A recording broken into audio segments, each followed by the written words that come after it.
Hamas के लड़ाकों को पाताल से निकालकर मारने के लिए इजरायल की सेना गाजा में दाखिल हो चुकी है।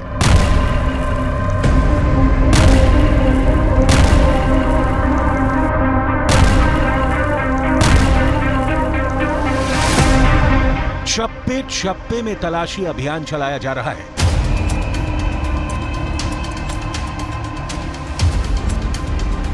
हवा और समुद्र से भी भारी बमबारी हो रही है ताकि हमास के लड़ाकों को सुरंग से निकलने की हिम्मत ना हो।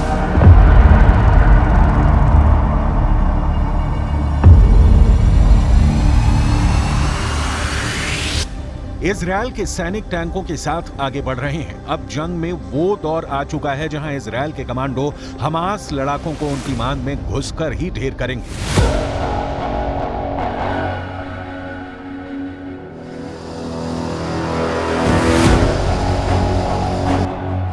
गाजा पहले इजरायल के हवाई हमलों से तबाह हुआ और अब आसमानी प्रहार से बच निकलने वालों को भी चुन चुन कर मारा जा रहा है।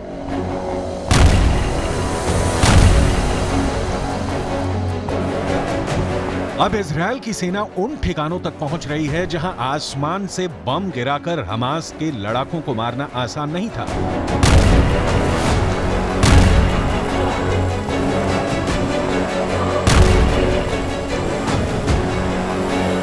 जमीनी लड़ाई में हमास के लड़ाके इजरायली फोर्स को कड़ी चुनौती दे रहे हैं। इजरायल जानता है कि हमास के लड़ाके गोरिल्ला प्रहार में माहिर हैं।